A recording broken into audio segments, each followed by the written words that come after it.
What's up, family, and welcome back to the channel. Listen, I got 10 things that interior designers know that you don't. And since we're a little family, I'm here to tell y'all the secrets. So come on in, sit on down, get comfortable, because I got 10 things that they've been holding back and they ain't told nobody. Now listen, if you go running your mouth, you ain't heard it from me. Okay, you didn't hear this from me. Okay, you did not hear this from, I don't know who said it. Okay, don't call me in, because I don't want them to call my name. Okay, I'm telling you because we here. All right, so let's jump right into it. Here's number one. Interior designers know not to buy everything from one store. See, they don't want to be clogged, and the fastest way to be clogged if you buy everything from Ross, everything from Target, everything from Home Goods, everything from TJ Maxx, everything from Amazon, everything. Now you can buy pieces, but interior designers know, don't let them people clock your house. So if you're able to walk in and say, you know what, I know she got that from Bed Bath & Beyond.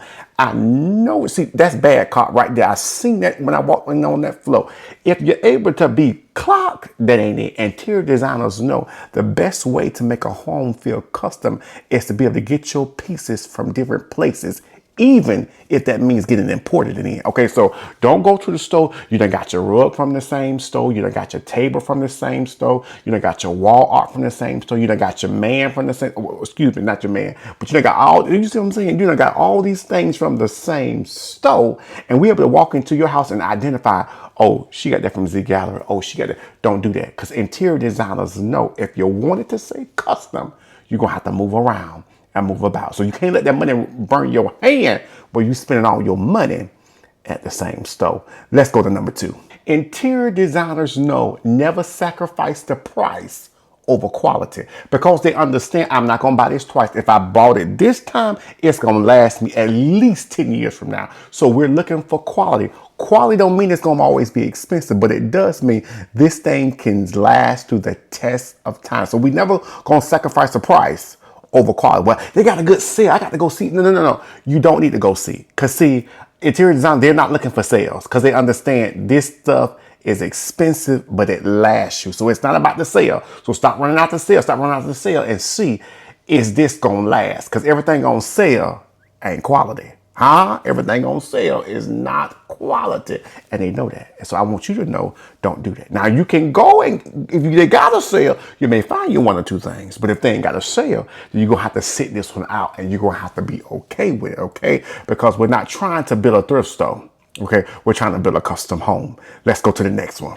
Interior designers know that they must build with intention if they're going to achieve the goal. So they're not buying a whole bunch of knickknacks, paddywhacks, give a dog a bone. They're not doing that, okay? They know if we're going to build this space, this room, this house, it must be built with intention. So that means they're going to measure first. That means they're going to pick their design layout first. That means they're going to prepare before they buy. And this is where we messed up at, okay? We start buying stuff. So I'm going to try it over there. I'm going to put it. Don't do that, okay? Because if you're going to build the room, you got to build the room from the ground up, okay? So they already understand quality furniture. They already understand a quality area rug. They already understand good lighting. They already understand artworks. Do you see how they're building the room with intention? And some of them will even go to the next level and have everything laid out, okay? They have the whole layout even on Canva. They use different software. They laid everything out so they can see that room and see, okay, what do I need to add? What do I need to edit? What do I need to take away? What do I need to audit? Because I'm building the room with intentions.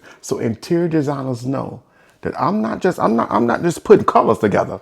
No, I'm an architect, okay? I'm not just putting, I'm a whole engineer, okay? I'm designing, I'm profiling, putting everything where it need to be. They understand intention, okay? Intention means it's supposed to be there. I planned it for it to be there. And so if you're gonna make your space look home, it's gonna say, wow, you got to start preparing before you buy. Let's go to number four.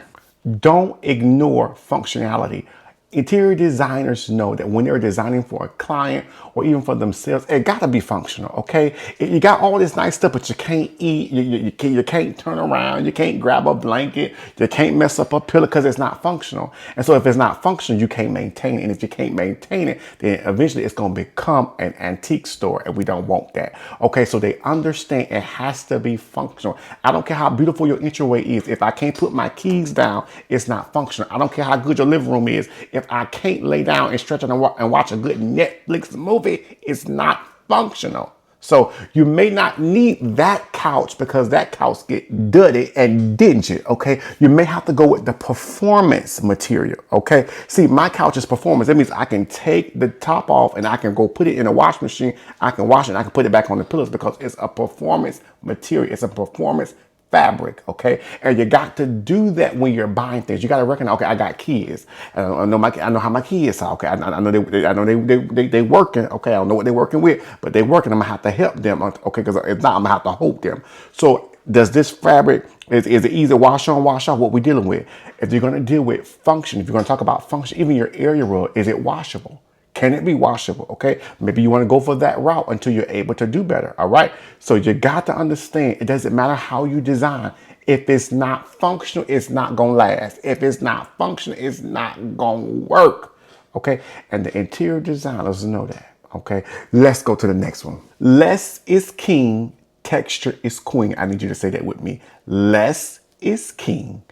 Texture is queen. In other words, interior designers know I don't have to have everything in the house for it to say custom. Everything don't have to be filled to the brim. Everything don't have to be on the walls.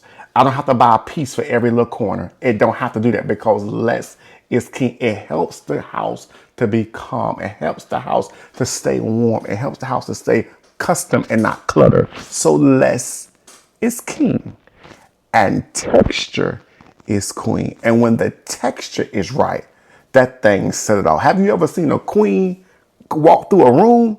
Oh, you know she's in the building. Why? Because her fragrance, her jewels, everything is in place. Everything lines up. There's just amount enough shine. There's a just amount enough for it to be what it needs to be. So you got to understand using the texture. That's your leather. That's your linen, huh? That's your stone.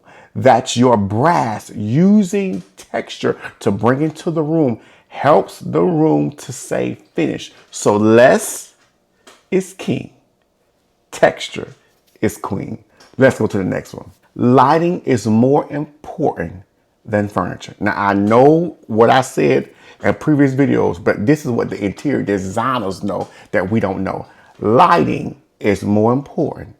Well, I saw this piece of furniture and I just thought I had to have this, but you ain't did nothing about your lighting. You already messing up the whole plot and the plan. All right. You got to invest in the lighting. What do I mean about the lighting? I'm talking about your light fixtures, your build a great light fixtures. You're gonna have to find something, do something with it, okay? I'm talking about your floor lamps. I'm talking about your table lamps. I'm talking about your candle. You got to get the lighting because that's gonna make your home say cozy. It's gonna say warm. It's going to say inviting. And so lighting is very important. We're not gonna skip this because we want this piece of artwork. We're not gonna skip this because we just had to have these pillows. No, we're going to invest in the lighting. And these are things that you may have to do separate, but put it on your list because your lighting says everything. I'm gonna do a whole nother video on lighting. All right, let's go to the next one. What you like in one store is found in 10 other stores. Interior designers know I don't have to buy this just because it's here. I don't have to buy this just because it's on sale. I can find the dupe version somewhere else. I can find the same couch $200 cheaper somewhere else. The problem is we don't know where to shop. So guess what I'm going to do? I'm going to do a whole video, the core interior stores that you can shop at that you didn't even know that sell decor items for your home. All right. Because I think the problem is we have not expanded our reach. And so the only thing we know is Amazon. We know Crate and Barrel. We know William and Simona. We know West M, but there's some other stores that we do not know. And so in order for you to achieve the look, you got to be versatile in the places that you're shopping at. Because if not, your house is going to look like they floor plan, and we don't want that. All right, let's go to the next one. Texture creates warmth more than color. Now, it works every time. I don't care how much beige you put on your walls. I don't care how much color you have in your house. If you don't have texture, it's not going to work. All right. It's not going to work, and we need it to work. All right. Here is the last one. Even though colors are not enough for your house to stay warm, colors is also a secret weapon if you use it properly. And so you got to make sure before you pick a color palette, see if your lighting complements and see if your house complements. How do you know if your house complements the color? When I use this color, does it make my house go dark? Does it make my house look like a circus? Does it open the space up and make my house feel light, warm, cozy, inviting, calm? What does it do to the space when I add this color? So while color does not always signify that it's going to be warm, color can be used as a secret weapon. And you got to learn how to take advantage of it, okay? And so before you pick the colors, make sure that the colors that you're picking are complementary to your house and floor plan. All right, so those are 10 things that interior designers know that you didn't know, but now you know. And because you know, you'll do better. All right, now I want to hear from you. Which one of these that you were like, you know what, I didn't know that, but thank you for the tip. Okay, I'm gonna keep that in mind the next time I start decorating my house. All right, and if this is your first time here, do me a favor and subscribe. And if you want to join the membership, support the channel, it's only $1.99. Go ahead and do that. I will look forward to seeing you on that side of YouTube. Until next time, have a good one. Bye-bye.